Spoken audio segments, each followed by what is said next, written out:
शायद आ रही है, अब आ रही है। ठीक है, अब सही है। ओके, तो प्रणाम। पहले तो मेरा नाम उत्सव कटारिया, मैं नेपाल से हूँ, पर मेरी जो ग्रोन अप हुई तो मैं मल्टी लैंग्वेज कल्चर में ग्रोन अप हुआ, तो इसलिए मेरे में मुस्लिम भी, बॉलीवुड भी, हॉलीवुड भी सब कुछ क्या आ जाता है। अभी मैं अर्विंग टेक्सास पे हूँ। अभी यहाँ 5 साल हो गया, 6 साल हो गया, अभी ये 7 साल चल रहा है, 6। ओके, और मैं सखा से भी जुड़ा हूँ, मैं उनको मेरा बड़ा भाई मानता हूँ, और उनसे भी बात हुई है। सखा की पाठशाला भी ज्वाइन की थी। मेरी एक मिनट रुकना अध्यात्म भाई, मैं जरा लोकेशन चेंज कर देता हूँ, यहाँ इधर उधर की आवाजें ज्यादा आ रही हैं। कोई बात नहीं। तो अब ये देखता हूँ कनेक्शन स्ट्रांग हो पाएगा कि नहीं यहाँ तक। अभी कनेक्शन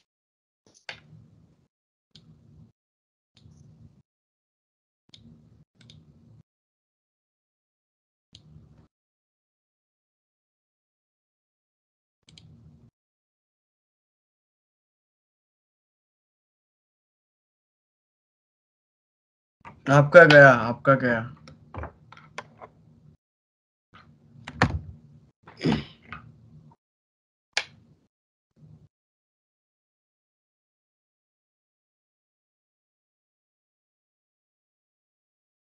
बड़े वाली नहीं है, अपनी माँ चुदाने आएंगे। आपकी अभी भी गई थी, मतलब आधी गई थी, अभी अभी आई है फिर से। अरे वो मैं वाईफाई से दूर हो गया था इसलिए। अच्छा अच्छा, ओके, कोई बात नहीं। चलो कोई दिक्कत नहीं है।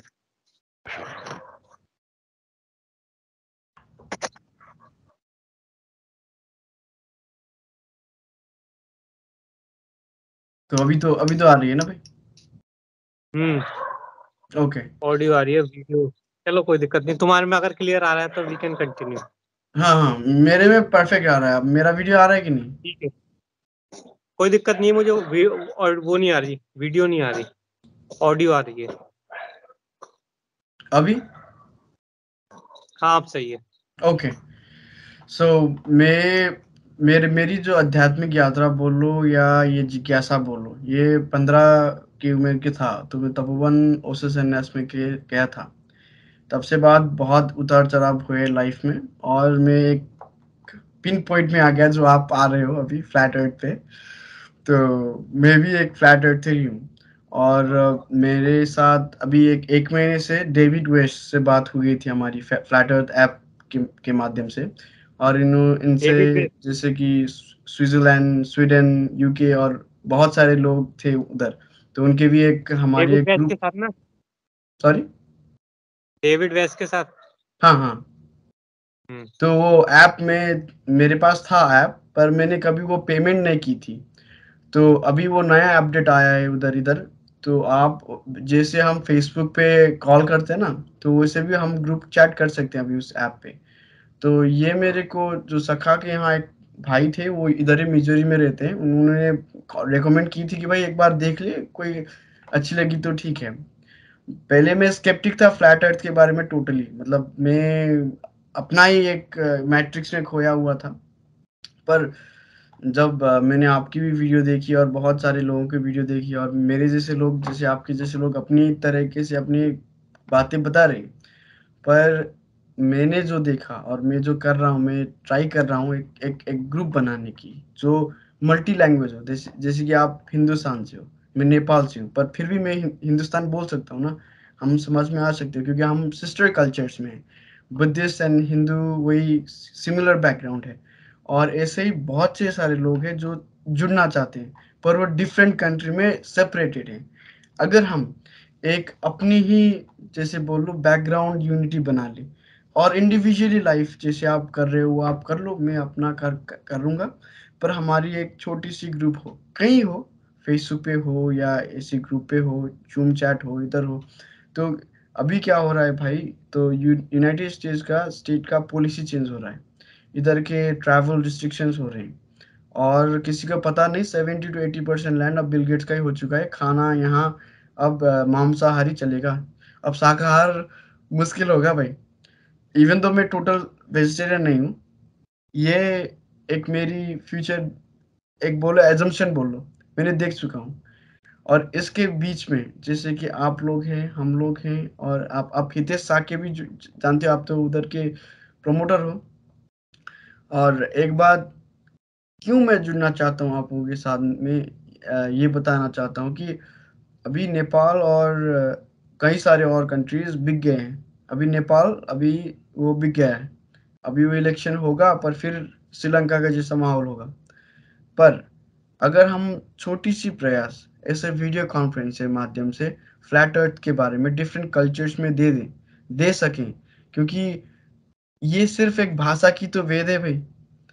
मतलब अगर आप हिंदुस्तानी हो, अगर हिंदी आप अच्छी तरीके से किसी को बोल सको, और एक मैं नेपाली को खड़ा कर दूं इधर इंजीनियरी हो, अगर उस आपने उसको फ्लैट अर्थ के बारे में कुछ नॉलेज दे दी और आध्यात्मिक बारे में दे दी, और मैंने किसी और कंट्रीज को दे दी ना, हमारी एक बैकग्राउंड यूनिटी होनी शुरू हो जाएगी। अभी हम अकेले हैं, फाइनेंशियली भी हम साउंड नहीं है, मैं भी साउंड नहीं हूँ, इवन तो मेरा स्ट्रगलिंग फेज है। पर अगर हम 5-6 कंट्रियों का एक ग्रुप बना लें, तो हमारी अपनी भी फाइनेंशियली एक सिक्योरिटी हो जाएगी। और अपने जो हिसाब से जो स्पिरिचुअल यात्रा है हमारी, वो एक एक काइंड लाइक कम्युनिकेशन हो जाएगा ना, दो बंदों के बीच, दो पंथियों के बीच।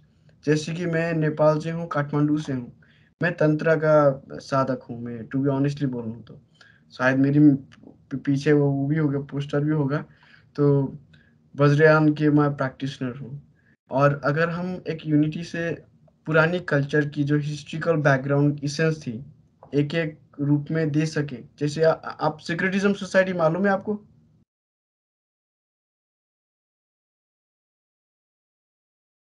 नहीं, मुझे नहीं पता। ओके, सो यहाँ अभी सिक्रेटिज्म सोसाइटी शुरू हो रहा है।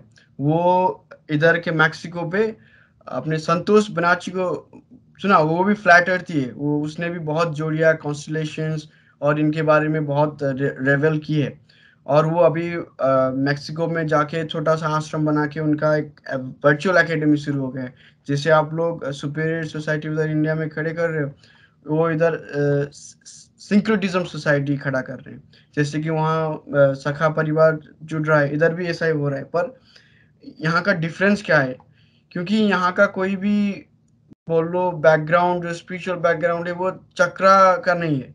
7 लेयर्स आपका शुद्धि करना वो नहीं है, वो इन लोगों को पता भी नहीं है टू बी ऑनेस्ट, क्योंकि ये अब्राहमिक रिलीजन में बिलोंग करते हैं, अब्राहमिक थिंकिंग। तो उनमें स्टोन्स है ना, तो तार घूम के इधर रखना, वही मेटलिस्टिक, फिर से वही मेटलिस्टिक बात आ जाएगी उनको भी। पर अगर हम जैसे कि आप हैं, आप अगर उनके साथ एक बार बात भी कर लो, क्योंकि मेरे को पता है कि आप लोग इतने तो सक्षम हो चुके होगे इंटरनेशनल एक ऑडियंस को कन्विंस कर सको। अगर हम जुट जाए ना ईस्ट और वेस्ट, तो it will be the best. मैं यही ट्राई कर रहा हूँ भाई। और इंडिविजुअली एक एक जो मेरे को लगता है कि ये जागा हुआ है, मतलब मेरे को जो पर्सनली लगता है, जो उसके साथ में जुड़ रहा हूँ अभी। मौलिक साक्य से जुड़ रहा हूँ, वो मेरा भाई है, दोस्त है मेरा, कभी कभार बातें हो जाती है। मैंने उसको फ्लैट अर्थ के बारे में बताया, 1 घंटे लेक्चर हुई। उसने पहले तो ना ही बोला था। पहले तो सीधे सीधे मना ही कर दिया था। फिर 1 घंटे बाद मैंने उसको घुमा फिरा के चांद अगर ऑस्ट्रेलिया में और इंडिया में एक ही बार कैसे दिखता है, यूनाइटेड स्टेट्स में 3 बार कहाँ से चांद दिखता है, ऐसे करके सीधे सीधे करके करके करके, और वो इतना हो गया कि हाँ सही बात। और आपने याद किया होगा नहीं किया होगा, सखा ने भी एक बार वो सखा वेलनेस में उनके साथ बात हो रही थी, और मैं बहुत एग्रेसिव था उस पर। और मैंने क्या कहा था कि सखा को, भाई देखो, अगर फ्लैट अर्थ आगे ना निकली ना, वो कोई बंदा आध्यात्मिक हो ही नहीं सकता। मतलब मेरे को इतना चूतिया मत समझो भाई, कि आप बिग बैंग थ्योरी पढ़ा रहे हो और आप परमात्मा की बात कर रहे हो, ये हो ही नहीं सकता। ये तो लाइक दो नावों में 2 पैर रखना हुआ ना। आप इसको क्या बोलोगे? आपकी इस पे राय क्या है? जो जो अभी स्पिरिचुअल लोग हैं इधर, वो बिग बैंग को भी पढ़ा रहे हैं, और फादर गॉड और ये स्पिरिचुअल रोम की भी बात कर रहे हैं। इसमें कुछ जमती नहीं। इसमें आपका राय क्या है? हाँ, तो मेरा यही रहा है कि भाई हमारा जो एग्जिस्टेंस है, जहाँ पर हम सभी अभी हैं, वो प्लेन्स ऑफ एग्जिस्टेंस के फॉर्म में है। तो सबसे पहले तो हमें जिस एग्जिस्टेंस में हम अभी हैं, मतलब पृथ्वी जिसे बोलते हैं, अर्थ बोलते हैं, प्लेनेट बोलते हैं, यानी कि plane with a T junction, तो ये जो प्लेन टी है, अब हमें पहले तो पता लगना चाहिए कि ये एक प्लेन टी है। जब हमें पता लग जाता है तभी हम ये डिसाइड कर सकते हैं ना कि भाई मतलब स्पिरिट, जैसे स्पिरिचुअलिटी आपने बोला कि भाई स्पिरिचुअलिटी और इसमें कैसे लिंक है, तो स्पिरिचुअलिटी का मतलब स्पिरिट के साथ जो भी डीलिंग हो रही है वो सब स्पिरिचुअलिटी के अंडर में आ गई वो सारी चीजें। अब स्पिरिट के साथ क्या डीलिंग हो रही है? अब स्पिरिट के साथ ये डीलिंग हो रही है कि स्पिरिट जो है बर्थ लेती रहती है, कभी किसी प्लेन ऑफ एग्जिस्टेंस में बर्थ लेती है, कभी दूसरे प्लेन ऑफ एग्जिस्टेंस में बर्थ लेती है। तो सबसे पहले तो वर्तमान में प्रेजेंट टाइम पे हम जिस भी प्लेन ऑफ एग्जिस्टेंस में हैं, भाई हम सब पृथ्वी पर हैं जिसे मृत्यु लोग बोलते हैं, तो इसका वास्तविक स्वरूप क्या है वो हमें पता होना चाहिए, जिससे हमें पता लगे कि भाई ये 3D ऐसा गोला नहीं है, ये एक प्लेन ऑफ एग्जिस्टेंस है। ठीक है, जब हमें ये पता लग जाता है तो हमें ये भी पता लग जाता है कि बाकी जो है बाकी भी प्लेन ऑफ एग्जिस्टेंस ही है। तो हमें पता लग जाता है कि हमें जाना कहाँ है, हमें डायरेक्शन मतलब हमारे एक सेंस ऑफ डायरेक्शन आ जाता है कि हमें अपनी लाइफ को किस डायरेक्शन में ले जाना है। तो ये जो सेंस ऑफ डायरेक्शन है ये तभी आता है स्पिरिचुअलिटी में, मतलब स्पिरिचुअलिटी यानी कि स्पिरिट को डायरेक्शन पता होना चाहिए ना किस डायरेक्शन में उसे जाना है। तो ये सेंस ऑफ डायरेक्शन तभी आता है जब हमें पता लगे कि भाई एक अपवर्ड डायरेक्शन है, एक डाउनवर्ड डायरेक्शन है, क्योंकि 3D इसमें इसमें तो कोई डायरेक्शन होती नहीं है। यहाँ तो उसमें तो मतलब अप जहाँ भी डाउन है खड़े ही हैं सब नहीं, अपवर्ड उसमें ही तो होता है। हेलोसेंट्रिक मॉडल, उसमें तो कहीं जा हाँ, ही नहीं इसमें रहे। तो मतलब इसमें तो हर जगह सब कुछ अपवर्ड ही है। ठीक है, तो इसमें अप डाउन का कोई कॉन्सेप्ट नहीं है हीलियोसेंट्रिक में। लेकिन हमारे में क्या है, प्योरली फिक्स्ड है, यानी कि ये अप होगा, up is up for everyone, down is down for everyone. तो जब अप और डाउन का कंसेप्ट हमारे माइंड में बिल्कुल फिक्स हो जाता है ना, तब हमें पता लगता है कि भाई जैसे ये एक प्लेन ऑफ एग्जिस्टेंस है, ऐसे ही हमारा जो यूनिवर्स है वो प्लैनेट्स के फॉर्म में नहीं है, वो प्लेन ऑफ एग्जिस्टेंस के फॉर्म में है। तो ऊपर भी प्लेन ऑफ एग्जिस्टेंस हो सकते हैं, नीचे भी प्लेन ऑफ एग्जिस्टेंस होते हैं। तो स्पिरिट को एक डायरेक्शन मिल जाती है। तो वो डायरेक्शन का जो पहला पॉइंट है वो है मतलब ये पता लगना कि ये एक प्लेन ऑफ एग्जिस्टेंस के फॉर्म में है, यानी कि फ्लैट है। ये एक पहली स्टेप है, मतलब खासकर उन लोगों के लिए जिन्होंने मतलब कॉलेज और स्कूल में पढ़ाई करी है लंबे समय से, क्योंकि उनका ब्रेन ज्यादा ब्रेन वॉश्ड है। अभी किसी गांव के व्यक्ति को इसकी जरूरत नहीं है, क्योंकि उसे खुद ही नहीं पता, मतलब उसे यही नहीं पता कि अर्थ जो है ऐसे ग्लोब है, उसे यही नहीं पता, उसका ब्रेन वॉश नहीं हुआ है तो उसके लिए जरूरत नहीं है। उसे मतलब गांव के लोगों को पता रहता है कि भाई स्वर्ग होता है, नर्क होता है, उन्हें क्लियर होती है सारी चीजें। गांव के लोगों को क्लियर होता है कि पुनर्जन्म होता है। लेकिन जो ब्रेन वॉश हुआ है वो किन लोगों का हुआ है? वो जितने भी हम ये स्कूल और कॉलेजेस में जितने पढ़ रहे हैं लोग। यूनिवर्सिटीज तो बोल लो, वो हाँ, यूनिवर्सिटीज में जितने रॉकफेलर्स हैं, का एजुकेशन। राइट।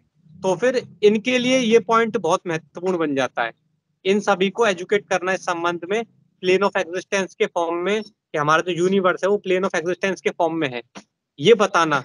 यही रियल स्पिरिचुअलिटी है, क्योंकि इसी से स्पिरिट को डायरेक्शन मिलती है सही। एक में एक और प्रश्न है आपको, आपने 3D टू 5D सुना है? अभी इंडिया में बहुत चला हुआ है ये ट्रेंड, 3D टू 5D। तो वो लोग क्या बोल रहे हैं, सूरज घूम रहा है, वो सोलर सिस्टम में वो सूरज ट्रांसेंड कर रहा है। तो आप लोग ये वाला स्यूडो स्पिरिचुअलिटी को क्या कहोगे? क्योंकि ये थोड़ा भटकाने वाला होगा ना, क्योंकि वो लोग क्या कह देंगे कि आपका सूरज से लिंक है और सूरज इवॉल्व हो रहा है और सूरज में कुछ बदलाव आ रहा है, इसलिए आपको भी बदलाव होगा। मतलब यही लिंकअप कर लेंगे वो लोग। मतलब सबसे पहले तो हमें ये समझना पड़ेगा कि भाई उन्होंने बात करी है 5D की, अभी आप 3D में हो और आप बात कर रहे हो 5D की, मतलब आपको 4D का भी कोई आइडिया नहीं है और आप सीधे छलांग मार के 5D पहुंच गए। तो मतलब वही सबसे वही। पहले तो आप मतलब 5D की मतलब उन्हें अगर फ्लैट अर्थ के बारे में नहीं पता, यस। तो इसका मतलब उन्हें 3D की रियलिटी भी नहीं पता, नहीं पता। क्योंकि जो फ्लैट अर्थ है 3D में ही है, थ्री हाँ। डायमेंशन में ही है फ्लैट अर्थ। ठीक है, आपको 3D की तो रियलिटी पता नहीं है, आप बात कर रहे हो 5D की रियलिटी की। तो मतलब ये मजाक है, मजाक से ज्यादा कुछ नहीं है, यही कह सकता हूँ मैं। वो कॉमेडी सर्कस चला रहे हैं। परफेक्ट परफेक्ट, आप आपकी और मेरी बात बनेगी भाई, ये कभी कभी अगर मिलेगी ना खुदा की वो, तो चाय पियेंगे दोनों मिलके। और तीसरी बात एक है, जैसे अब हमारी बोल लो चाय, इंडिया और नेपाल। चाय नहीं, चाय की जगह हम जूस पी सकते हैं, हाँ कोई कोई भी नहीं। मतलब हाँ। Natural fruit, right. कोई कोई बात नहीं, मैं आप चूज कर लो। आप थोड़े योगी टाइप के हो, नहीं तो मैं बोला शराब पिलाता या सुट्टा मार लेता, तो आप थोड़े योगी टाइप के हो इसलिए वो नहीं बोला। हेलो।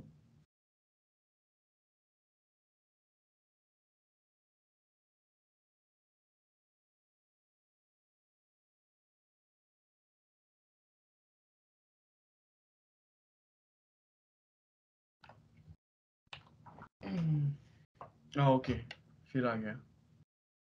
हेलो, नहीं आपका आपका आवाज नहीं आ आवाज आ रही रही है, थी। आवाज आ हाँ, रही है, अब आवाज आ आ रही रही, है मुझे। अब आ रही। ओके, ठीक है। सो मेरा ये थर्ड मतलब फोर्थ होगा।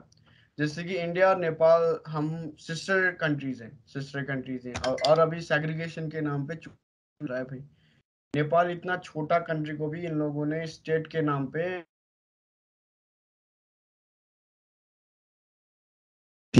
आपको तो मालूम में होगा, 7 कंट्री थी, 8 या 9 कंट्रीज थे, मालदीव, भूटान करके। तो उन्होंने जब मोदी जी आए आपके, तो उन्होंने वो खारिज कर दी, उनकी तो सार्क अब होगी नहीं। और जो ये नेटो का हो रहा है, जो नेटो का एक्सपांशन, अब आपको पता हो कि ना हो, एमसीसी एक प्रोजेक्ट था जो श्रीलंका ने रिजेक्ट कर ली थी, तो वो नेपाल को गया था। नेपाल ने वो एक्सेप्ट कर लिया अभी। तो 500 मिलियन और 500 बिलियन वो नेपाल को राहत के नाम पे इन्वेस्ट कर रहे हैं। और जल्दी ही मेरे को ये लगता है कि कुछ इंडस्ट्रियलाइज रेवोल्यूशन होने वाली है, इंडिया और नेपाल दोनों करके, वो होगी ही। और उसमें कोई भी स्पिरिचुअल साइड या इंडिविजुअल डेवलपमेंट नहीं होने वाला। यहाँ गुलामी ही चलेगी। वो कैसे चलेगी, वो डिफरेंट होगी बात। अब वो फाइनेंशियली होगी कि आपको काम के लिए होगी, या रेंट के, अब पता नहीं वो कैसी होगी, अब वो मेरे को पता नहीं। आपको वो वर्ल्ड इकोनॉमिक फॉर्म में अभी डेंगू और वो स्टेरिलाइजेशन की बारे में बात हो रही थी, तो आप इसके बारे में क्या कहना चाहते हैं, वो स्टेरिलाइजेशन और वर्ल्ड इकोनॉमिक फॉर्म?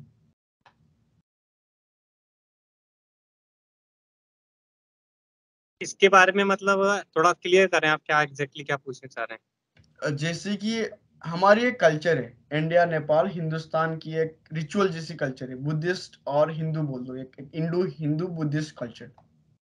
अगर यहाँ ग्लोबलाइजेशन हुआ, तो वो लोग हिंदू और बुद्धिस्ट को तो निकालना पड़ेगा। अब क्योंकि अगर मेडिटेशन करने वाला व्यक्ति कभी किसी का गुलाम नहीं होगा। कोई भी अगर सच्चा मंक हो या कोई बुद्धिस्ट टुपा में भी जा रहा हो, अगर नेपाल में भी आप देखें, सच्चा शेरपा या कोई क्षत्रिय कभी नेपाली वो गुलाम नहीं होगा, वो गोरखा ही होगा वो। जैसे कि इसीलिए ब्रिटेन उनको गुलाम नहीं बना पाया नेपाल को। पर जो पढ़े लिखे नहीं है, जैसे आपने बोला, जो किसानी नहीं होगा, जो अभी अभी डेवलप हो रहे हैं, उनके लिए तो ये पैसे का मौका होगा। जूइश सिस्टम हो जाएगा फिर, जूइश का इंडस्ट्रियलाइज रेवोल्यूशन। तो उससे कैसे बचा जाए? जैसे कि आप कॉलेज तो जाना पड़ेगा अभी, स्कूल तो जाना पड़ेगा, अगर चाहे ना चाहे वो जाना ही पड़ेगा, वो रूल ही बना देंगे ऐसा। तो मतलब मैं जानना चाह रहा हूँ कि जैसे ग्लोबलाइजेशन तो ऑलरेडी हो चुका है ना, ग्लोबलाइजेशन तो बहुत पहले से ही चल रहा है। तो अभी नया क्या होगा? मतलब वो तो चल ही रहा है डायरेक्टली, वो तो मतलब पिछले चालीस नहीं पचास नहीं साल नहीं, से चालू आप हो। समझे नहीं, आप समझे नहीं। मैं वो ग्लोबलाइजेशन एज उसकी तरह नहीं बात कर रहा। मैं बोल रहा हूँ जैसे अभी नेपाल और इंडिया में इंडिविजुअलिटी है, उधर फ्रेंचाइज बिजनेस सीधे सीधे नहीं पहुंचा, राइट? मतलब इतना ब्रॉड स्केल में नहीं पहुंचा जैसे यूरोप और अमेरिका में। यहाँ जैसा है गुलामी, है रोबोटिक्स जैसा। मैं यहाँ जो देखता हूँ, मेरे लिए बॉट्स हैं सब। मेरे अपने यहाँ यहाँ रहते हैं दोस्त 3 4, वो मेरे लिए बॉट्स हैं। मतलब उनकी अगर पर्सनैलिटी से देख लो, तो काम से देख लो या एजुकेशन से देख लो, वो बॉट्स ही हैं। उन्होंने पढ़ा है, रूल्स एंड रेगुलेशन वही फॉलो करते, फिनिश।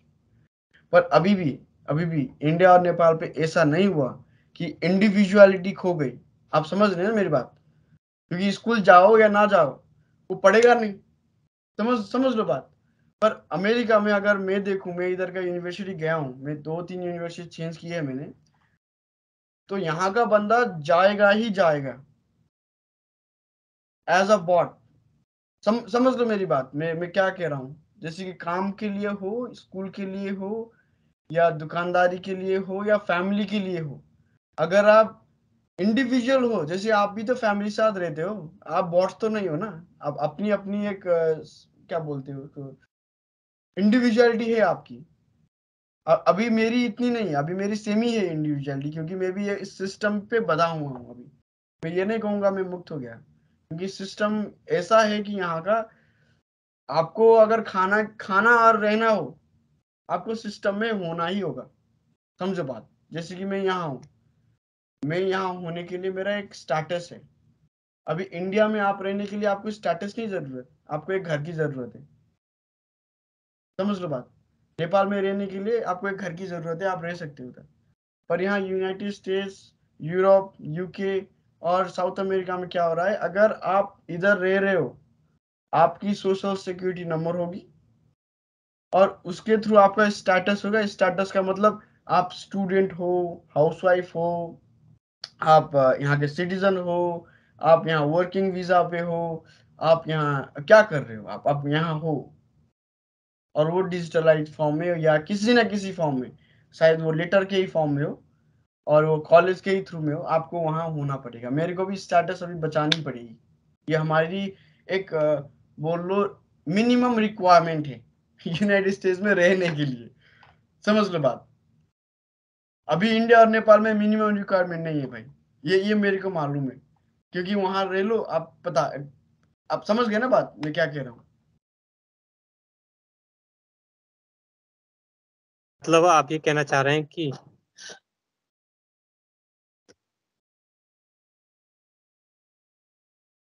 हाँ, मतलब आप,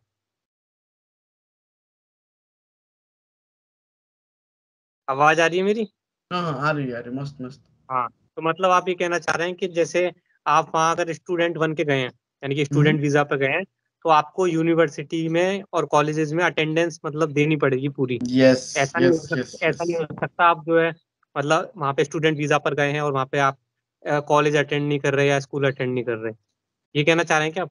यस यस। आपको अगर किसी वीजा पे चले जाओ ना, उसकी हम्म क्रेडिबिलिटी देनी पड़ेगी। आप अगर मैं स्कूल भी ना जाऊं, मेरे को पैसा भरना पड़ेगा। समझ लो बात।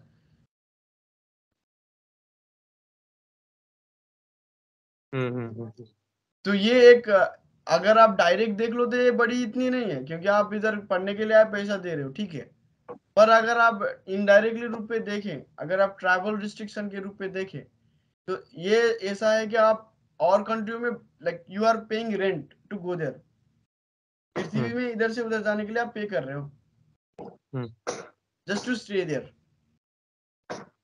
तो मतलब मुझे ये समझ में नहीं आ रहा कि जैसे अगर हम जैसे वहाँ पे नॉर्मली, जैसे अगर आपको वहाँ पे कुछ और करना है, हम्म।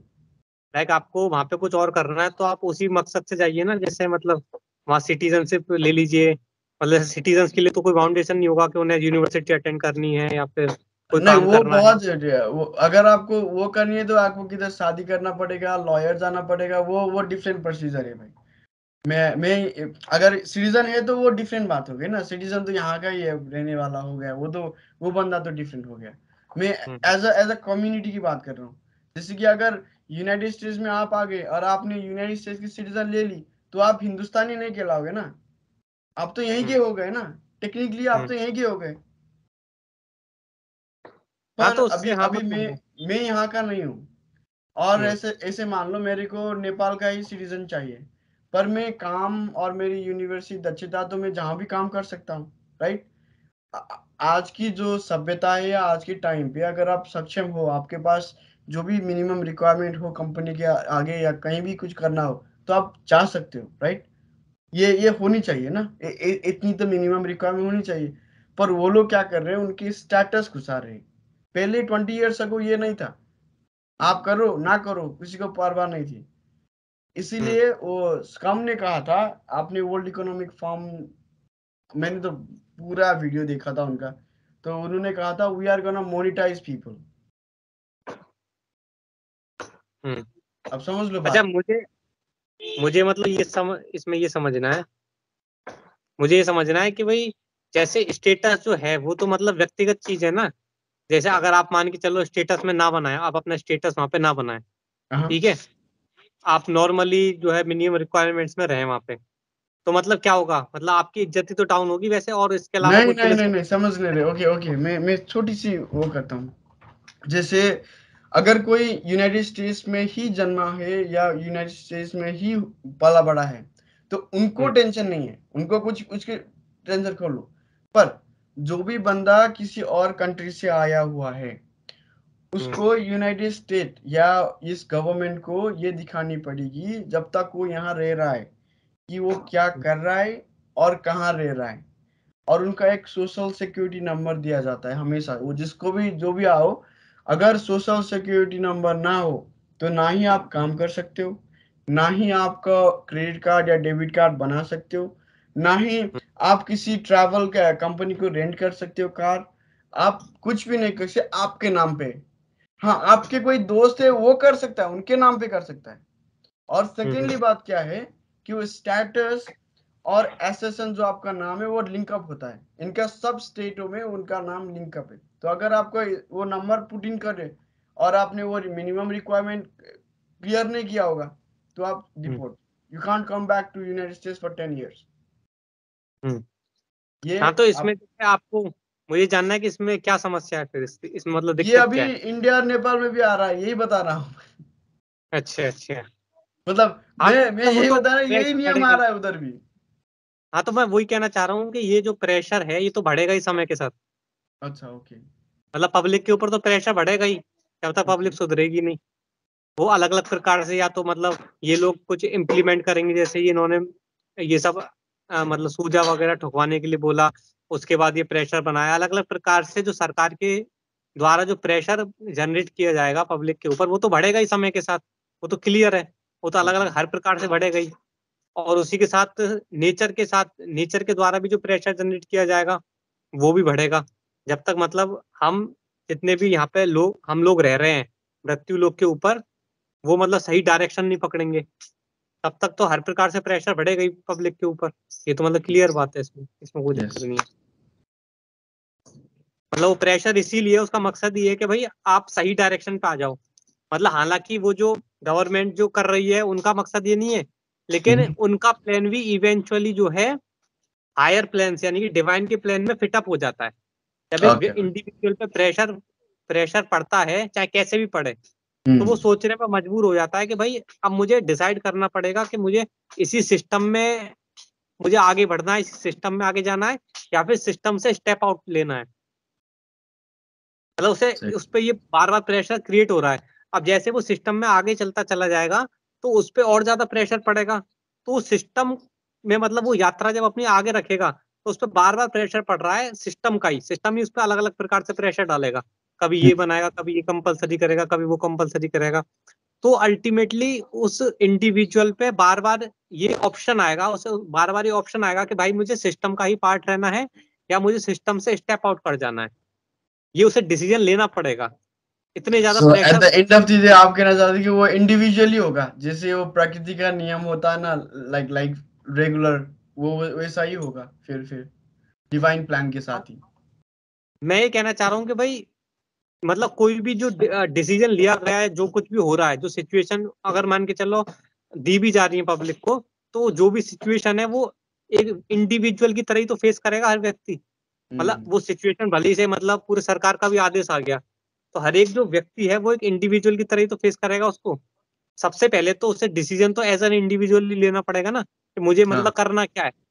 मतलब बाद में वो किसी ग्रुप में सम्मिलित हो जाए वो एक अलग बात है, कि भाई हम एक जैसे विचारधारा के लोग हैं, अब हम अपनी कम्युनिटी बना के रहेंगे, वो एक हम्म। अलग बात होगी। लेकिन सबसे पहला जो प्रथम स्टेप है, द फर्स्ट स्टेप क्या है उसकी, कि हमें एज एन इंडिविजुअल डिसाइड करना है कि हमें क्या सिस्टम का पार्ट रहना है, या फिर सिस्टम से स्टेप आउट करके अपनी पैरेलल रियलिटी में जीना है, या पैरेलल कम्युनिटी में जीना है। सही बात, सही बात। आप आप अपनी अपनी एक विचारधारा अगर आप रखें तो आपको आपको क्या कहना ठीक लगेगा एज अ स्पिरिचुअल? आप अपने को योगी कहोगे या भक्त के श्रेणी में आओगे, या क्या कहोगे अपने आप को? एज अ सीकर ही बोलोगे तो फिर एज अपने आप को कैसे डिस्क्राइब करोगे? मतलब जैसे ये जितने भी वर्ड हैं, मतलब हम्म। जितने भी वर्ड हैं, जैसे योगी है, हम्म। भक्त है, स्पिरिचुअलिटी है, असल में हमें सबसे पहले तो इन सब सभी वर्ड्स की जो है एक्चुअल मतलब पता होना चाहिए। हम्म। मतलब उनका अगर हमें वास्तविक मतलब पता लग जाता है इन सारे वर्ड्स का, तब हमें पता लगता है कि ये सब अलग अलग चीजें नहीं है। हम्म। मतलब जो ह्यूमन लाइफ है वो अलग अलग डायमेंशन, मतलब वो उसके सभी आए लाइफ जो है एज अ होल कंप्लीट है। उसमें एवरीथिंग मिंगल्ड है, मतलब सब कुछ मर्ज है already. As a hmm. Complete flower की तरह वो ग्रो होती है हर साइड से, हर डायमेंशन से। उसमें सारी चीजें इंक्लूड है।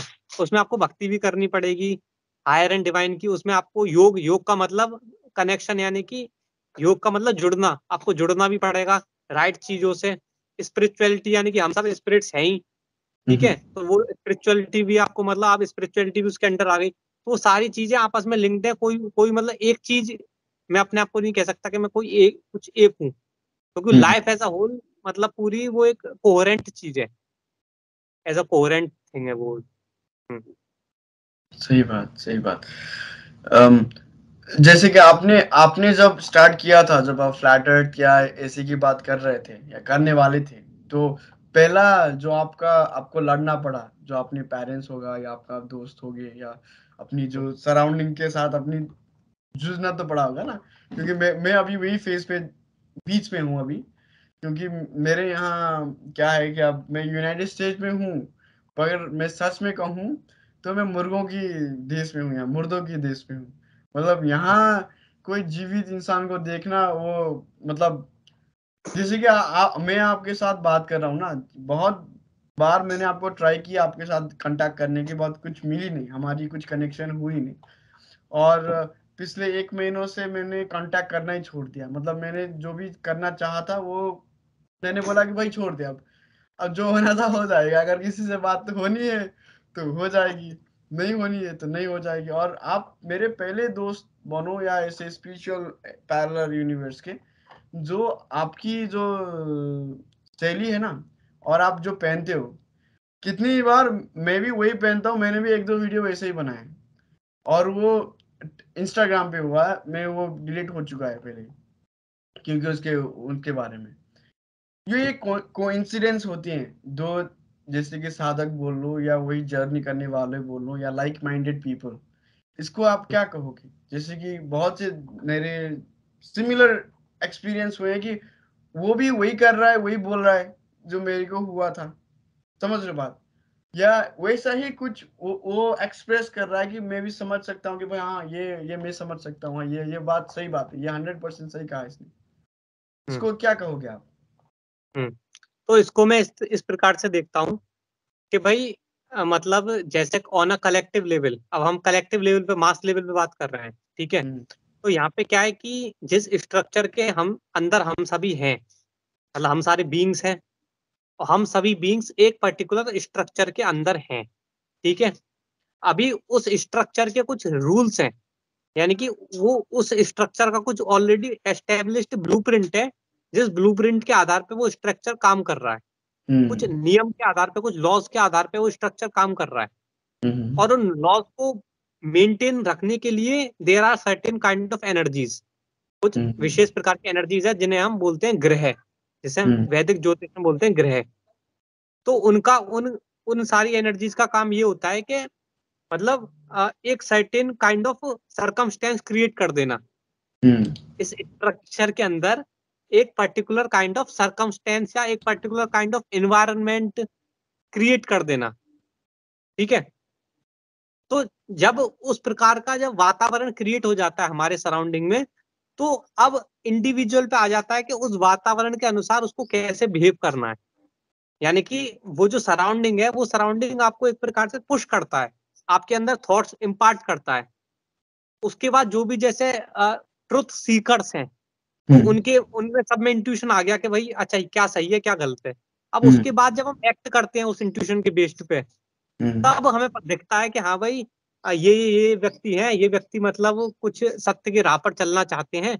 तो वो जब सभी लोग मतलब उस इंट्यूशन के कारण सभी लोग लगभग लगभग आपको लगता है कि हाँ भाई ट्रुथ सीकर्स जो हैं एक जैसी बातें कर रहे हैं किसी हम्म, पर्टिकुलर टॉपिक पे।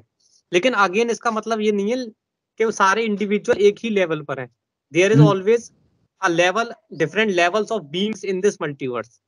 हम्म, लेकिन क्योंकि वो जितने भी प्लैनेट्स हैं, प्लैनेटरी एनर्जीज हैं, वो एक particular kind of environment create कर दिया उन्होंने इस पर्टिकुलर स्ट्रक्चर के अंदर, इसलिए हमें लगता है कि भाई, और उस एनवायरनमेंट के हिसाब से जब वो पुश करते हैं अलग मतलब बिहेव करने के लिए, तो जो मतलब कुछ ऑनेस्ट बीइंग्स होते हैं, तो वो उसी मतलब जैसा बिहेव करना चाहिए वैसा बिहेव करते हैं। तो हमें दिखता है कि हाँ भाई ये जो है सिमिलर टाइप से बिहेव कर रहे हैं। हाँ, ऐसा ओके। है।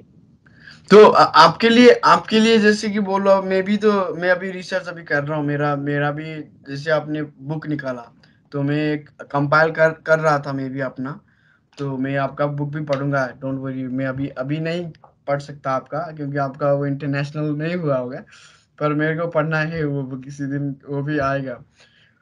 जैसे कि हम लोगों को जो जो फ्लैट अर्थ हैं, जो हम यहाँ के यहाँ दो हैं, अमेरिका में दो हैं, एक बाइबल पढ़ के फ्लैट अर्थ हुए, उनको साइंटिफिक कोई कोई ब्रेक थ्रू नहीं हुई, वो सीधे सीधे बोले गॉड इज ग्रेट, हम फ्लैट हैं।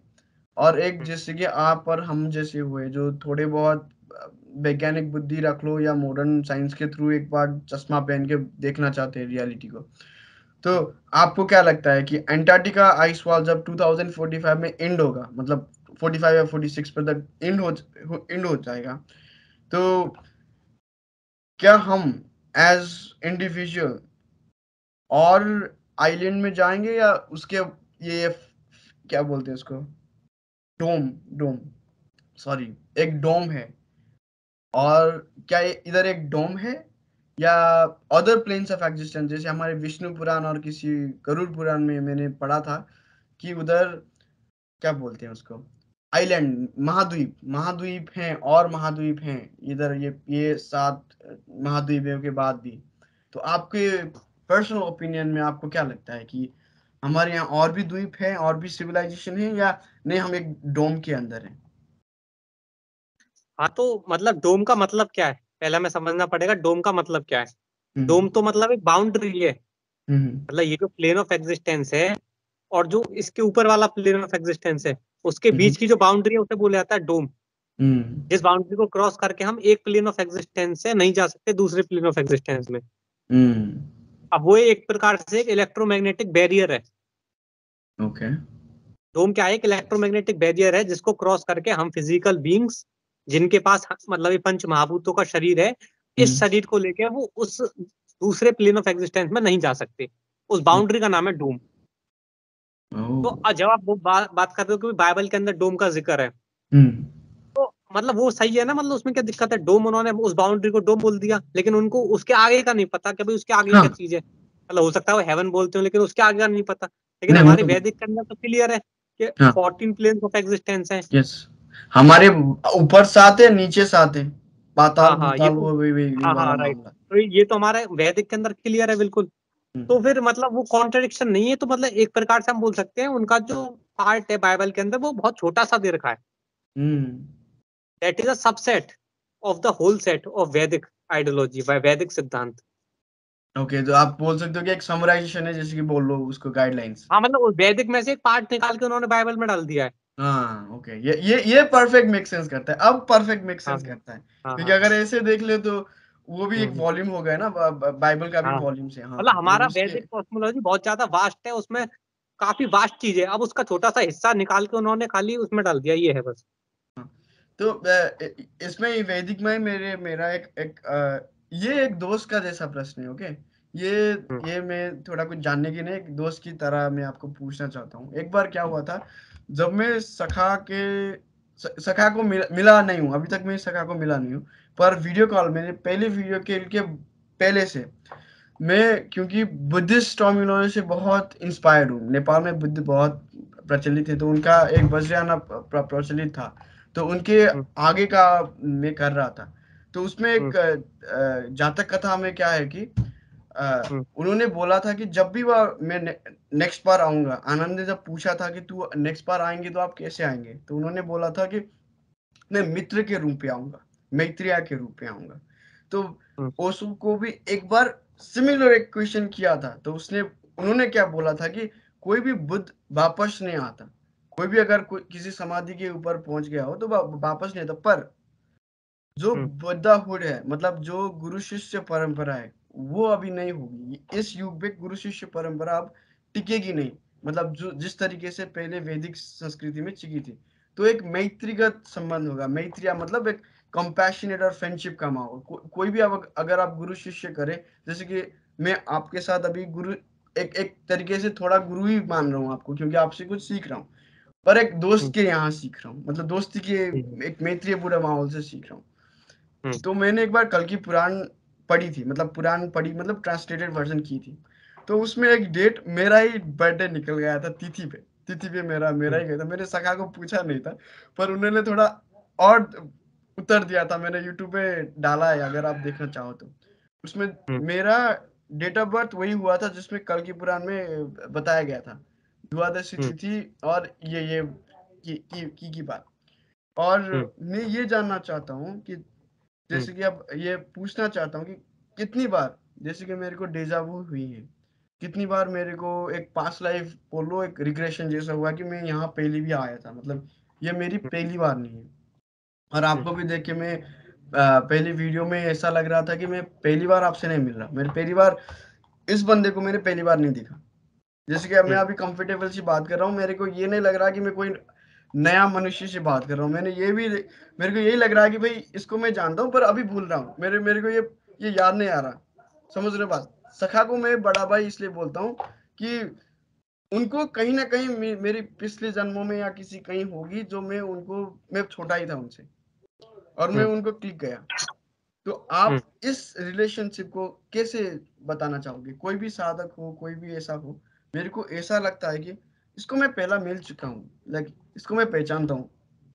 ये ज्यादा लोगों के साथ नहीं होता मेरे से, सिर्फ 2 या मैं 5 लोग हैं, अभी 5 ही है मेरे, जो जैसा लगता है कि हाँ, इसको जो बोल लूँ ना, मैं जो बोल लूँ ये समझ जाएगा।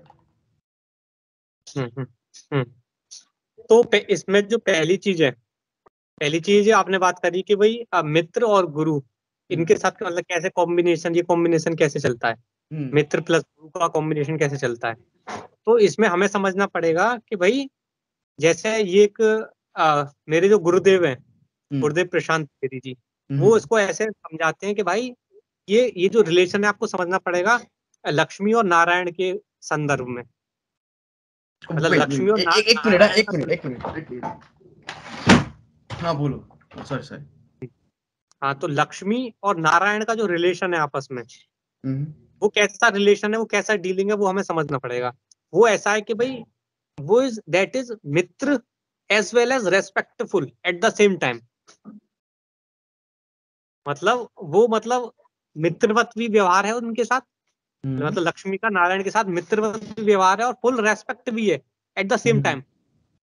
किसी के साथ भी, दोनों में से किसी के साथ भी कॉम्प्रोमाइज नहीं है। तो रियल जो व्यवहार, रियल जो बिहेवियर हमें करना चाहिए गुरु के साथ, वो ऐसा ही होता है। मतलब वो रेस्पेक्टफुल भी होना चाहिए हर समय, और हर समय मतलब उसमें ऐसा भी कम, क्योंकि मित्रता का जो व्यवहार है वो बनाता है कंफर्ट को। तो that should be comfortable as well as respectful. सही बात। और उसके क्योंकि लिए हमें अवेयर। इसलिए भी ये पूछ रहा हूँ क्योंकि मेरा कोई पर्सनल गुरु नहीं है। मैंने किसी को भी ऐसा, मेरी दुर्भाग्य बोलो या सौभाग्य बोलो दोनों, मेरे कोई भी ऐसे मिला नहीं मेरे को लाइफ में कि मैं गुरु बना लूं या उधर बैठ लूं। टाइम ही नहीं मिला या सिचुएशन ऐसी मिली नहीं। मेरी जो भी सेल्फ इंक्वायरी थी जो मैंने अपने आप की थी, अभी तक सखा को भी मैंने पहली बार फोन की थी उन्होंने, तो मैंने उनको बिग बैंग थ्योरी के बारे में पूछना चाहा था, उन्होंने अवॉइड की थी, टोटली अवॉइड ही कर ली उन्होंने मतलब वो नासा की सैटेलाइट बोलो, उन्होंने कुछ फूल वगैरह करके घुमा ही दिया था पूरा मामला सखा की पाठशाला में। और इसलिए आपको क्यों पूछा, क्योंकि आप मेरे ही उम्र के हैं, मतलब आप मेरे ही उम्र के लगते हैं, आप 20s के ही हैं, बीच में ही हैं, और आप भी इधर यही पाथ में चल रहे हैं। और एक मित्रवत गुरु जैसा कि माहौल कैसा होगा, वो कैसे कर सकते हैं हम, ये मैं आपके साथ सीखना चाह रहा था। क्योंकि जैसे आप त्रिवेदी जी के साथ दिखाते हो या आप पोस्ट करते हो, एक आप रिस्पेक्ट है आपका उनके ऊपर, एक होता ना, डिवोशन बोल लो या कुछ। और मेरे को ये थोड़ा थोड़ा ना, क्योंकि मैं अकेला ही सब कुछ करता गया, मतलब 25 साल का हूँ, तो अभी तक जो भी सीखा हूँ जो अकेला ही, कोई है नहीं।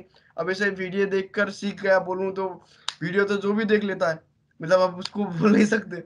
तो थोड़ा कंफ्यूजन होता है मेरे लिए। हाँ, तो और मतलब इसको समझने के लिए हमें पहले, मतलब ये एक मल्टीवर्स का रूल है, ये मल्टीवर्स का एक बहुत ही इंपॉर्टेंट रूल है जो हमें समझना पड़ेगा इस चीज को समझने के लिए।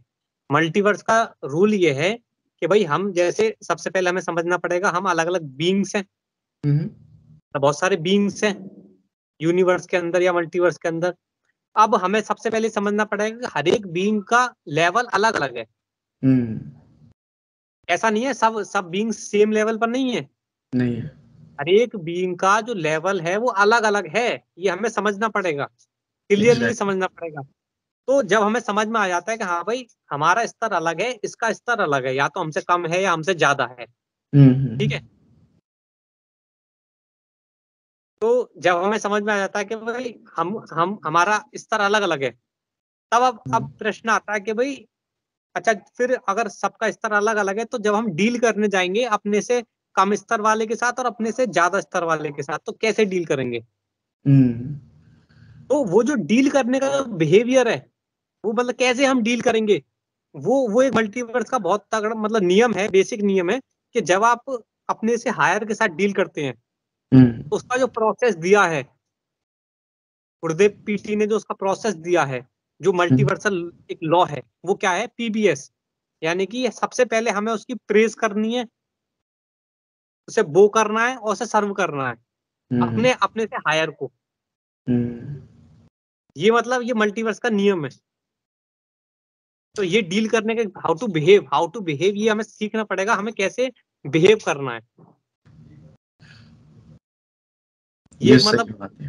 डील करने का एक तरीका, मतलब ये हमें सच समझना पड़ेगा सबसे पहले, बहुत इंपॉर्टेंट है ये।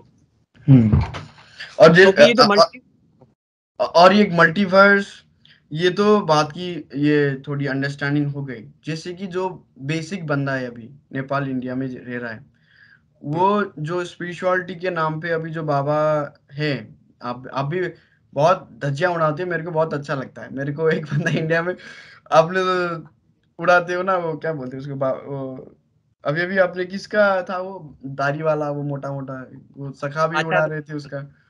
हाँ, उसका बहुत अच्छा लगता है, क्योंकि यहाँ जो फैन फॉलोइंग हो गई ना, जो जो असल में स्पिरिचुअलिटी है नहीं, पर स्यूडो स्पिरिचुअलिटी फैला रहे हैं। जैसे कि मेरी एक दोस्त है, वो यूएन में और एक साइकोलॉजी करती है, और वो एक फीमेल है भाई।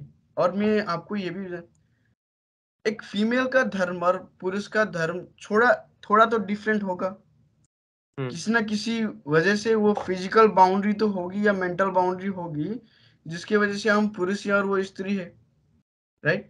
तो उनका स्वभाव और हमारा स्वभाव थोड़ा तो डिफरेंट होगा ना, कुछ कुछ बातें होंगी जो पुरुष कर सकते हैं या पुरुष किया तो वो उसको लाभ होगा, अगर स्त्रियां कर गई तो वो बेलाभ होगी। तो ये जो एजुकेशन है, जो स्त्रियां अभी वुमेन एम्पावरमेंट हो रहा है, तो इसको कैसे समझाएं आप? अगर वुमेन को समझाना हो, आज की वुमेन को समझाना होगा आपको कि देख, ये पुरुष के लिए है और ये स्त्री के लिए है। कोई जैसे कि ध्यान पद्धति बोल लो, या कोई समर्पण की कुछ बातें बोल लो, या लॉजिकल बातें बोल लो, ये आप कैसे कहोगे? हाँ अगर तो किसी जब वुमेन वुमेन एक कैटेगरी को बताना पड़े कि भाई इसके कारण हम मेल ये साधना करते हैं, ये नहीं करती वुमेन, ये करेंगे नहीं, हो ये होगा ही नहीं। मैं बताता हूँ आपको इसमें क्या है, कि जब भी आपको जैसे देखो, इसमें आपको ऐसा समझना पड़ेगा कि सबसे पहले हम सभी बीइंग्स हैं, मेल और फीमेल होने से पहले हम सभी बीइंग्स हैं, ठीक है, ये हमें समझना पड़ेगा। अब दूसरी बात है कि जब दो बीइंग आपस में डील करते हैं, चाहे वो मेल मेल डील करें, वुमेन वुमेन डील करे या मैन वुमेन डील करे, जब दो बीइंग्स आपस में डील करते हैं, तो वो कैसे डील करते हैं, जो उसका बेसिस है वो है कॉमन ग्राउंड्स के बेसिस पे डील करते हैं। जैसे मैं हूं, मेरी एक इंडिविजुअल आइडेंटिटी है, या मैं एक एज एन इंडिविजुअल हूं, आप एक इंडिविजुअल हो एज एन इंडिविजुअल। अब हम आपस में डील कर रहे हैं तो हमारा कॉमन ग्राउंड है चट्टोगोला, यस। जिसमें हम और आप कॉमन अंडरस्टैंडिंग बेसिक मतलब वो रखते हैं, हाँ भाई इस पे आप भी एग्री कर रहे हो, इस पे मैं भी एग्री कर रहा हूँ।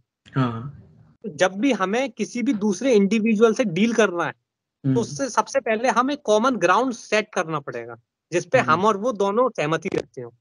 ओके। ये बेसिक एक पॉइंट है। तो जब आपने बात करा कि भाई वुमेन के साथ हम मतलब कैसे स्पिरिचुअलिटी की बात है या उसके लिए क्या पद्धति है, इस प्रकार से हम जब डिस्कस करें, हाँ। तो हमें हमें वही डीलिंग, हमें वही चीजें बतानी है जो उसके लिए भी वर्क कर रहे हैं और हमारे लिए वर्क कर रही हैं। यानी कि एज एन बीइंग जो मेल के लिए भी वर्क करती है और फीमेल के लिए भी वर्क करती है, वो सर्वोत्तम है। अब ये जो मल्टीवर्स के जो लॉज हैं, ये सबके लिए वर्क करते हैं, सबके ऊपर सिमिलर सेम फैशन में वर्क करते हैं, चाहे मेल हो, चाहे फीमेल हो, चाहे चाइल्ड हो, चाहे एडल्ट हो, सबके ऊपर एक प्रकार से वर्क करते हैं मल्टीवर्स के नियम। तो अगर हम ये मल्टीवर्स के नियम की हमें अंडरस्टैंडिंग आ जाती है, तो मेल हो, फीमेल हो, बच्चा हो, बूढ़ा हो, उससे कोई फर्क नहीं पड़ता फिर, क्योंकि वो सबके ऊपर एक प्रकार से लागू करते हैं। अगर उसे जो भी फॉलो करेगा, चाहे वुमेन फॉलो करेगी, चाहे मैन फॉलो करेगा, वो सभी को इवॉल्व करेगा। मतलब उससे मैन भी इवॉल्व होगा, वुमेन भी इवॉल्व होगी, हर कोई इवॉल्व होगा जब वो मल्टीवर्स के लॉज को फॉलो करेगा। एग्जैक्टली। तो ये जो मल्टीवर्स का लॉ है, ये सबके लिए कॉमन ग्राउंड है। मतलब ये हर व्यक्ति के लिए कॉमन ग्राउंड है, जो कि इस स्ट्रक्चर के अंदर है। क्योंकि हम डील करने जाएंगे तो उन्हीं के साथ डील कर सकते हैं जो कि इस स्ट्रक्चर के अंदर है, इस पर्टिकुलर स्ट्रक्चर के अंदर, जैसे प्लेन टी अर्थ बोलते हैं। तो इसका मतलब ये है कि भाई अब मल्टीवर्स के लॉ सभी के ऊपर लग रहे हैं, तो हम इसके बारे में चर्चा सभी से कर सकते हैं, और ये सबके ऊपर सिमिलरली, मतलब ऑन सेम लेवल अप्लाई होते हैं। ये है। तो मतलब सबसे पहले हमें पता करना है कि मल्टीवर्स के नियम क्या है, तो ये बेसिक नेसेसिटी है। ये मतलब उसी से हमारा इवोल्यूशन संभव है, क्योंकि जिस स्ट्रक्चर के अंदर हम हैं उसी का अगर हमें रूल्स नहीं पता होंगे तो हमें समझ में नहीं आएगा कि नेक्स्ट स्टेप क्या लेना है। तो पहले बेसिकली अगर मैं बोलूं कि अगर मैं समराइज कर लूं, तो आप बोलना चाहते कि एक छोटा सा नेचुरल लॉज है, जैसे कि रिक्वायरमेंट जैसा, एक इंस्ट्रूमेंट जैसा, बोल लो इंस्ट्रक्शन जैसा, हमें हाँ, अपनी मतलब लॉ, आप यूनिवर्सल लॉ पता टेक्सास के चलनी अंदर पड़ेगी। हैं, आपको बताता हूँ, जैसे आप टेक्सास के अंदर हैं, तो वहां के कुछ नियम होंगे ना जो आप सभी सिटीजन्स को फॉलो करने हैं। यस यस यस यस हाँ, तो ऐसे हर एक कंट्री के अपने अपने नियम होते हैं यस जिनको फॉलो करना कंपलसरी है। यस। अगर आप उनको फॉलो नहीं करोगे तो क्या होगा आपके साथ, मतलब कुछ भी कंसिक्वेंस हो सकता है। ओह या। ठीक है। तो इसका मतलब ये है कि भाई सबसे पहले आप मतलब किसी देश के अंदर हैं, सबसे पहले आप टेक्सास के अंदर हैं, या सबसे पहले आप मतलब इस प्लेन टी के अंदर हैं। मतलब सबसे पहले तो आप प्लेन टी के अंदर है ना, इस यस स्ट्रक्चर के अंदर है। उसके बाद आपने डिवाइड करा के उसे कंट्रीज में डिवाइड करा बाद में। यस। तो इसलिए सबसे पहले जो लॉ किसके इंपॉर्टेंट हुए, इस स्ट्रक्चर के या फिर किसी देश के? तो सबसे स्ट्रक्चर पहले के बेसिक लॉ इंपॉर्टेंट हुआ ना। हाँ, उसके लॉ सबसे पहले इंपॉर्टेंट है जानने। क्योंकि अगर आप जैसे किसी कंट्री के लॉज फॉलो नहीं करते हैं तो आपको मतलब ज्यादा से ज्यादा जेल में ठूस देंगे, वो इस प्रकार का कॉन्सिक्वेंस होगा। लेकिन अगर आप मल्टीवर्स के लॉज फॉलो नहीं करोगे तो आपका मतलब, जैसे आप जानते हैं कि भाई मल्टीवर्स के हाथ में क्या है, मल्टीवर्स के हाथ में मतलब आपकी प्रेजेंट लाइफ है, पास्ट लाइफ है और नेक्स्ट लाइफ भी है। यस। तो जबकि कंट्री के हाथ में क्या है, आपकी सिर्फ प्रेजेंट लाइफ मैक्सिमम हो सकती है। तो मतलब वो अगर आप उनको उन लॉज को फॉलो नहीं करोगे तो आपकी मतलब present life as well as future life भी, मतलब उनके साथ भी क्या कंसिक्वेंस होगा आपको नहीं पता। रिपल इफेक्ट हो जाएगा फिर। हाँ, तो उसके लिए जो मल्टीवर्स के लॉज हैं उनको समझना और फॉलो करना हमारी पहली प्राथमिकता होनी चाहिए। दूसरी दूसरी प्राथमिकता मतलब कंट्री के लॉ फॉलो करो मत करो, उससे ज्यादा फर्क नहीं पड़ता। उनको अगर आपके पास कोई प्रकार तरीका है उनको बाईपास करने का तो कर सकते हो, उनसे कुछ उसका कोई मतलब it doesn't matter as long as you it's are okay safe. It's okay it's okay. ठीक है, तो तो ये है। जैसे कि हम आप अभी इतने बात हो गई, अगर आपकी वो हो गई, फिर भी हमारी जो फ्लैट अर्थ सोसाइटी है, या बोलो या फ्लैट अर्थ थ्योरी, अभी तो थ्योरी है, अभी तो ये लोग रियलिटी मानने को रेडी नहीं, कोई भी रेडी नहीं। तो हम या आप ऐसी क्या और चीजें कर सकते हैं जो ये एक आइडिया को फ्लोरिश कर सके? क्योंकि मेरे को ये तो मालूम है कि कोई भी बंदा सीधे फ्लैट अर्थ पे नहीं पहुंचेगा, क्योंकि उसको ये मैट्रिक्स ने इतना घेरा हुआ है, लाइक छोटे से ही पापा मामा सीधे स्कूल भेज देते हैं, किंडरगार्टन से ही सैटर्न और यूरेनस का बॉल थमाया जाता है ग्लोब का, और डिज्नी और सब मूवीजों में तो आप पता ही है 3D इमेजिंग। तो हम अगली जनरेशन को क्या कैसे हेल्प करें इस आइडिया को अंडरस्टैंड करने के लिए? हम्म। तो सबसे पहले तो मतलब हमें सबसे पहले तो खुद की हेल्प करनी पड़ेगी, पहला स्टेप। सबसे पहले हमें अपनी हेल्प करनी पड़ेगी, खुद खुद खुद को डिसिप्लिन रख के खुद को जो है मतलब मल्टीवर्स के लॉस फॉलो करते हुए खुद को डिसिप्लिन रख के ये सब लाइफ लॉन्ग प्रोसेस हमें करना पड़ेगा, ये तो हमेशा करते रहना है। उसके बाद जो जो हमें रियलिटी समझ में आती जा रही है, सिर्फ वही, मतलब जिनके बारे में हमें बिल्कुल भी कंफ्यूजन नहीं है, सिर्फ वही हमें अपने मुंह से बोल के दूसरे को बताना है। तो जो भी रियलिटी हमें समझ में आई है, जिसके बारे में हमें बिल्कुल कंफ्यूजन नहीं है, जिस भी लेवल पर हम हैं, हमें अपना स्वयं का स्तर पता करके सिर्फ उतना ही बातें बतानी है आगे लोगों को, मतलब उससे ज्यादा नहीं बताना। कभी भी हमें ये गलती नहीं करनी कि जितना हमें नहीं पता उससे ज्यादा हम बता रहे हैं, मतलब हम खुद कंफ्यूजन में उस संबंध में और दूसरे को बता रहे हैं, ऐसा नहीं करना हमें कभी भी।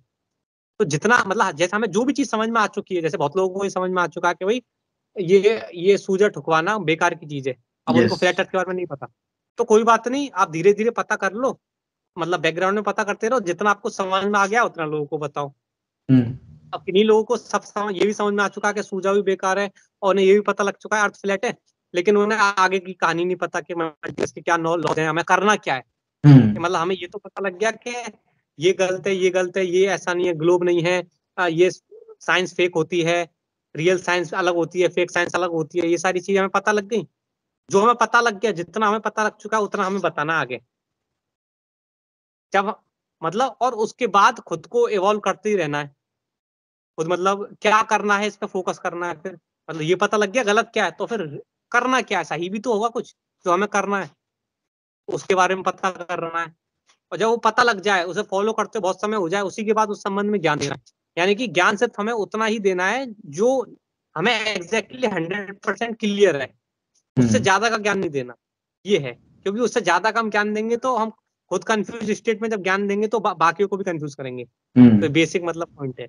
हाँ, आपने चंद्रलोक और सूर्यलोक के बारे में मालूम है, मतलब सुना है, मतलब आपके में कुछ है उसके मालूम, उसके बारे में? चंद्रलोक और सूर्यलोक जैसे हमारे शास्त्रों में बताया जाता है, वेदों में और बहुत सारे में। एक रीजन में ये पूछने का क्या था कि नेपाल का फ्लैग ओनली फ्लैग है जो रेक्टेंगुलर है, 2 साइड का, और सूर्य चंद्र दोनों है। और अगर आप prehistoric time before Nepal as a country born हुआ, उसके आगे देखें तो एक सिंबल का है ये। पशुपतिनाथ में अगर आप आज भी जाएं तो वो बाबा या बोलो साधु क्या बोलते हैं कि यहाँ 2 मूल के लोग रहते हैं, एक सूर्य लोक से आए, एक चंद्र लोक से आए। जो सूर्यवंशी से, जो हमारे राम थे, रामचंद्र, वो सूर्यवंशी थे, तो उनके ब्लड लाइन उधर फ्लोरिश हुआ। और हमारी एक ब्लड लाइन है, चंद्रवंशी ब्लड लाइन है, चंद्र लिखते हैं कोई कोई बीच में। तो आपको ये थ्योरी लगता है कि ये मे बी इट्स पॉसिबल? आपको ये अब तक की जो आपकी नॉलेज है या प्रेजेंस है, आपको ये क्या लगता है?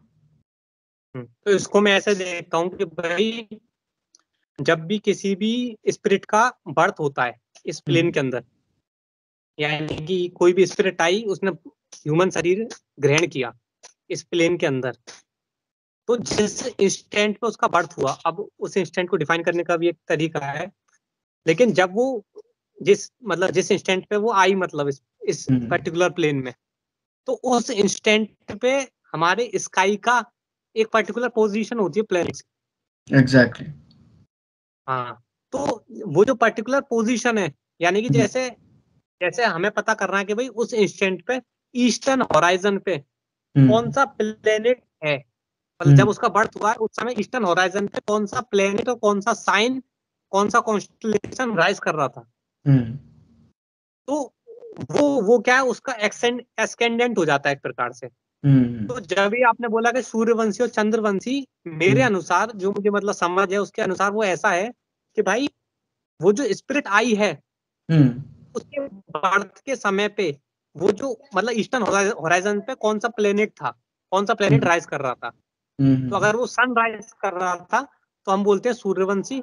मून ओके राइज ओके, कर नाउ रहा इट तो मेक्स हम सेंस। बोलते हैं या चंद्र। या या सो आप हाँ, बोलना चाहते हो कि अगर अगर मैं कंप्यूटर की भाषा में बोलूं तो ऑपरेटिंग सिस्टम तो बोल सकते हैं ना, जिस वो स्पिरिट आई, मतलब उसकी जो ओरिजिनल डाटा थी वो सूर्य की थी, और इधर की जो ओरिजिनल थी वो चांद की थी, मतलब डाटा, अगर कंप्यूटर की भाषा में बोलूं तो डीएनए हाँ, बोलो या कुछ इसेंशियल वो कोडिंग।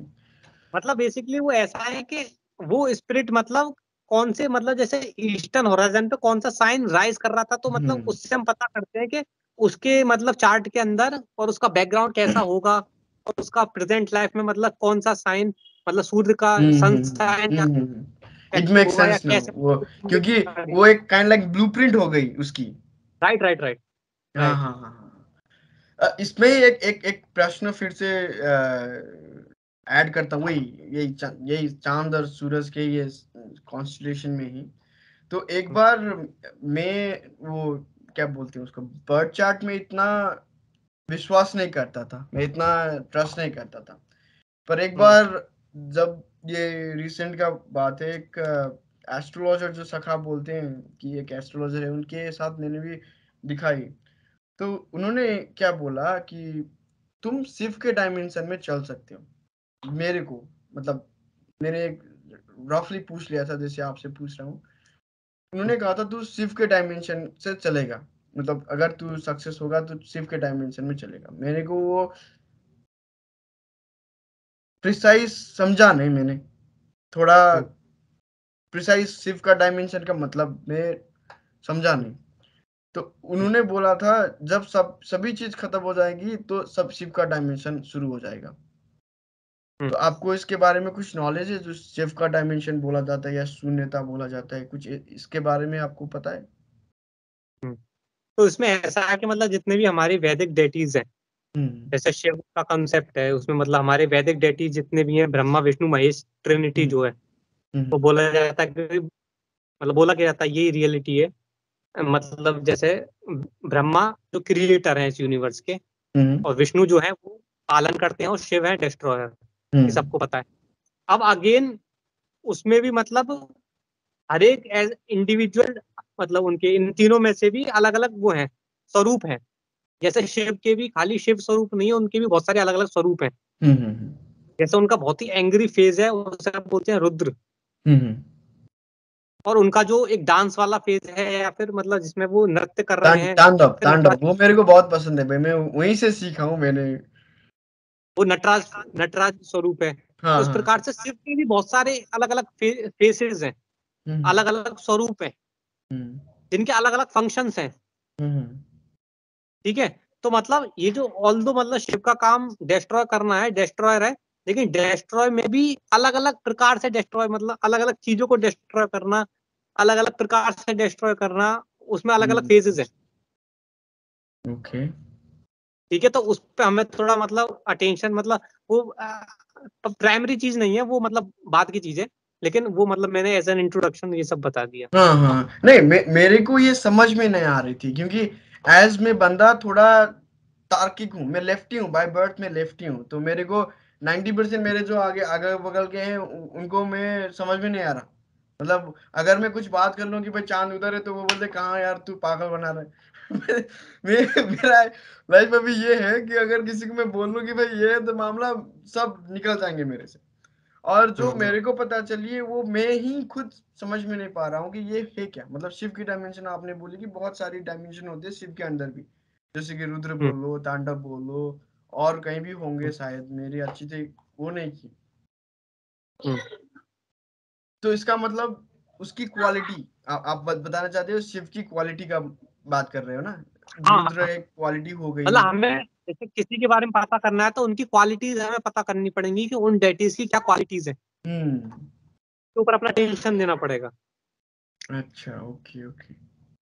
तो आपको आपको ये स्पिरिचुअल अवेकनिंग कैसे हुई? मतलब स्पॉन्टेनियसली हुई थी या अपनी एक जिज्ञासा से आप इधर ये डायमेंशन में चले? हम्म। तो पहली चीज तो ये है कि भाई मतलब ऐसा अवेकनिंग, मेरे हिसाब से अवेकनिंग जो वर्ड है ना, अवेकनिंग, उसे हाँ। आपको ऐसा देखना चाहिए, अवेकनिंग यानी कि अनदर वेकनिंग, हम्म अनदर वेक। हम्म अनदर वेक का मतलब आपको पहली चीजें पता थी, बस दोबारा से आप जग गए।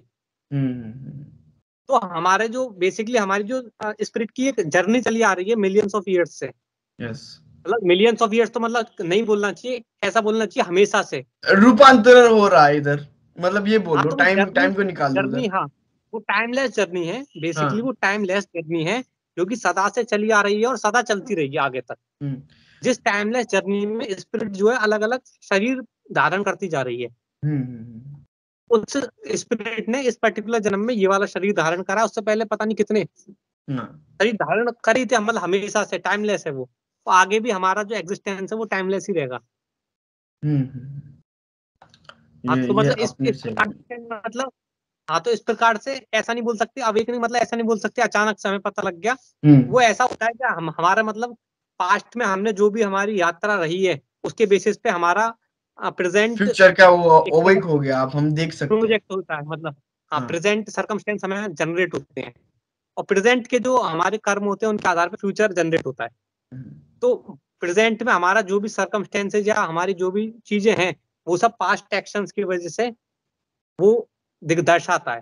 फ्यूचर हमारा डिपेंड करता है प्रेजेंट पे, तो ऐसा चलता रहता है, ये ऐसा चलता है। तो उसमें कुछ भी ऐसा नहीं है कि इंस्टेंट कुछ हो गया, ऐसा कुछ नहीं होता।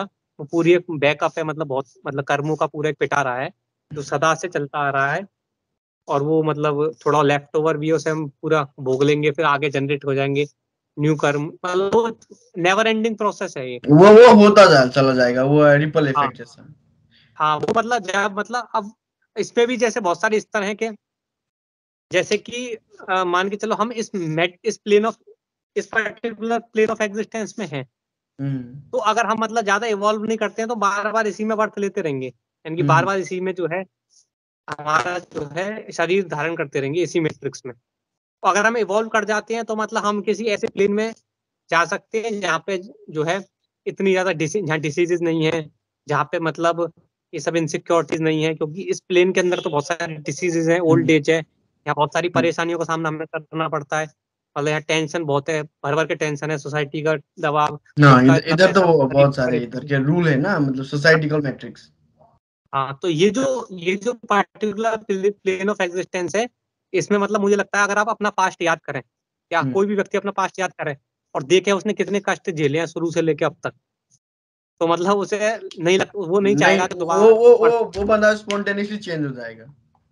हाँ हाँ, क्योंकि आप खुद याद करिए, मतलब ऐसे सबके साथ हुआ है कि वो व्यक्ति रोता है बैठ बैठ के, दिन भर हाँ, रोता है, रात भर रोता है, तो भी वो उसको मेरे को समझ एक में नहीं बार हो आता चुका है भाई, करना क्या। वो मेरे को पर्सनली एक्सपीरियंस हो गया, इसलिए मैं पूछ रहा हूँ कि हाँ, भाई वो ऐसा भी सबके होता साथ है कि होता ये है। मेरा इमेजिनेशन है, मतलब।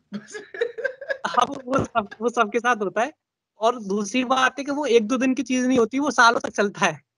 हाँ, 5-6 साल के बाद थोड़ा मन हल्का हो जाता है, तो फिर हाँ भाई, ओके ठीक है।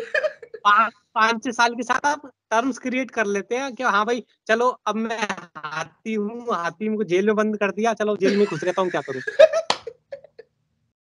तो वो ऐसा होता है, ऐसी तो वो सिचुएशन बनता है। होती है, ऐसी एक और है, सिचुएशन। आपने एक बार एक टाइम की वो सीक्वेंस के बारे में बात की थी, जैसे कि 111, 222 और शुक्र के ग्रह और बृहस्पति की कुछ वीडियो देखे थे मैं, उधर कमेंट किया था, पर आपने वो देखा नहीं होगा शायद। जैसे कि कभी कभार क्या होता है कि बहुत सारे लोग, ये मैं ही नहीं बोलता, अगर हम टाइम देखें ना, तो एक एक एक, या दो दो दो, या तीन तीन तीन, या सात सात सात, अगर कभी ड्राइव कर रहे हो कार पे, तो अगर आपकी जो आंख पड़ गई कॉन्शियसनेस, जैसे कि कहीं नंबर पे देखो, तो फर्स्ट नंबर होंगे 666 777। समझ रहे हो ना? और वो एक चलो बार नहीं, अभी, हाँ अभी क्या मैं सीक्वेंस। अब बैटरी थोड़ी कम रह गई है, इसको हम ओके, कभी और कंटिन्यू करते हैं, आज इतने रखते हैं ना। ओके, कोई बात नहीं भाई, thank you, thank you, thank you so much for video chat. प्रणाम फिर से। हम्म, ठीक है, तो इसका मुझे रिकॉर्डिंग भेज देना। Okay, okay, okay. ठीक है, ठीक है, ओके।